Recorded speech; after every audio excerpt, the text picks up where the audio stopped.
Hello, welcome back to 7.6 Natural Base E. I'm on page 534, the PDF that's on Schoology. If you go to that one, I'm on page 49, and we are going to graph some functions using e to the x power. These are problems 2, 3, 4, and 5. So I'm going to go back to this, have this nearby. This is when we talked about this in the previous video. And I'm going to take my table here. I'm going to put it here at the top just because like I want you to see. I have it off the screen. So I want you to see what I'm looking at.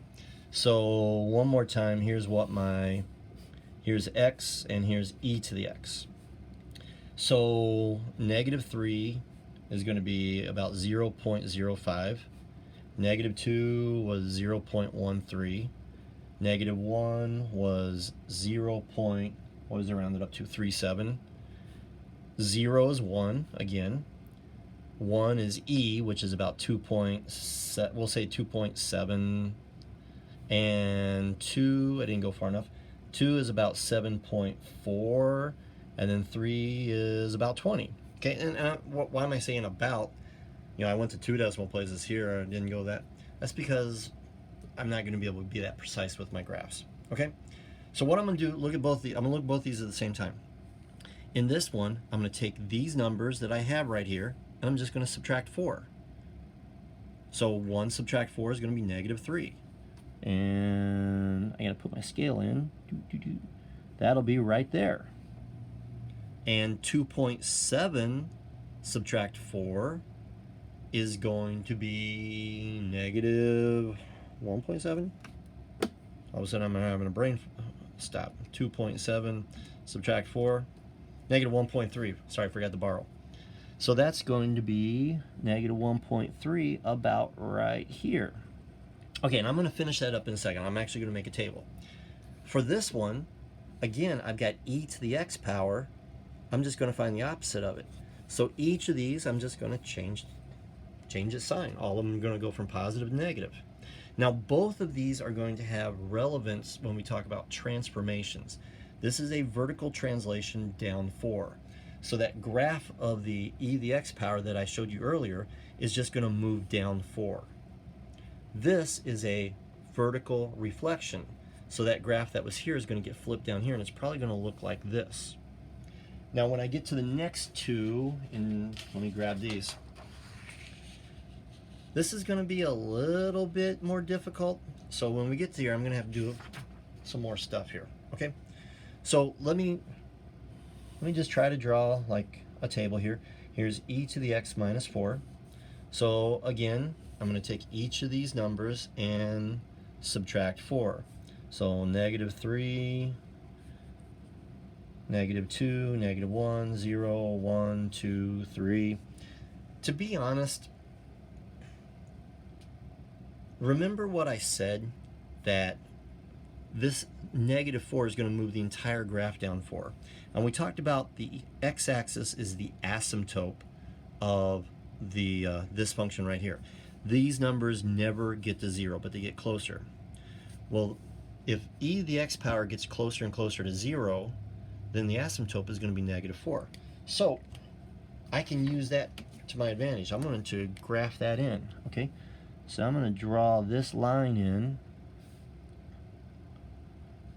and just like I would have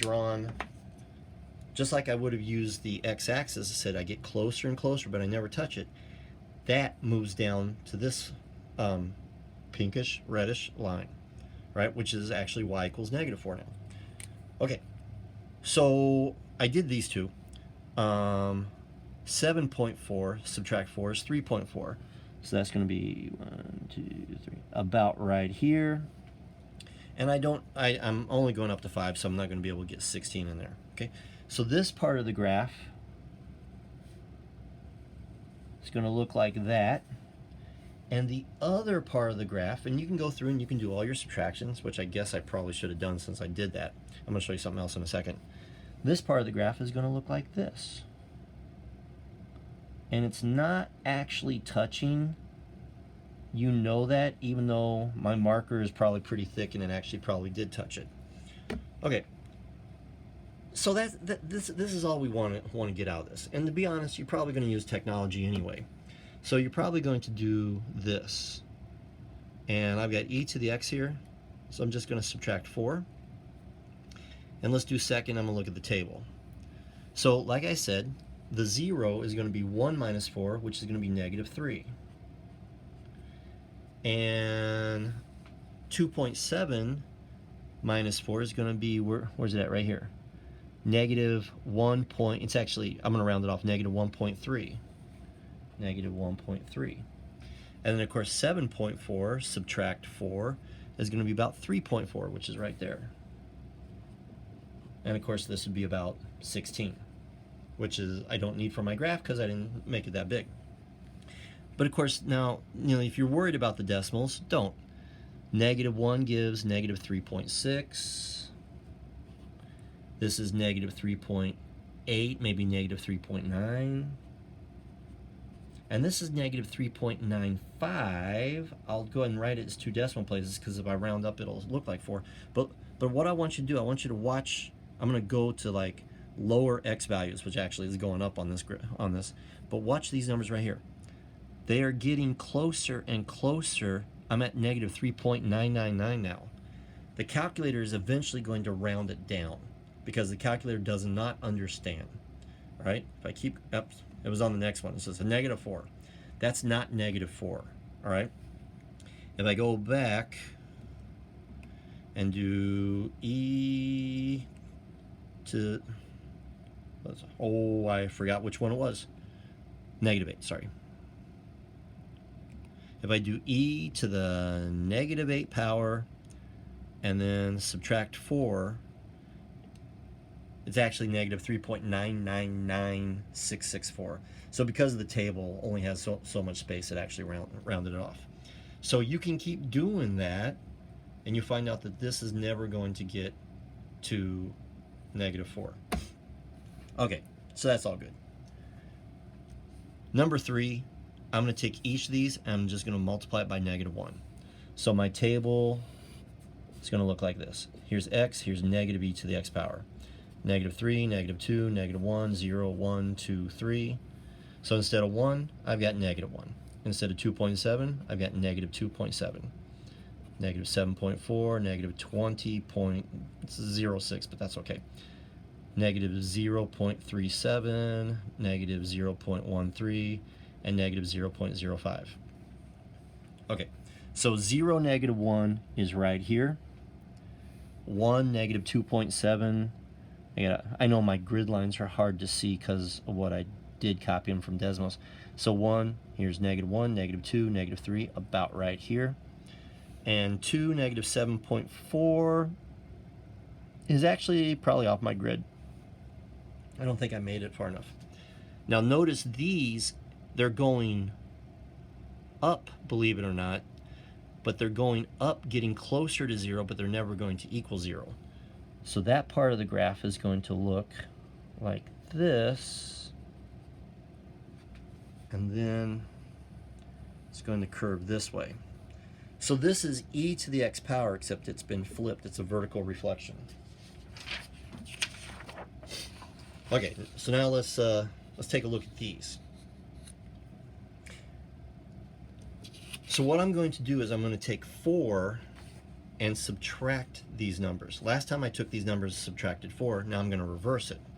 All right, and I'll just try to keep these all in the same screen. So if I make my table, I need more than that. 4 subtract e to the power of x.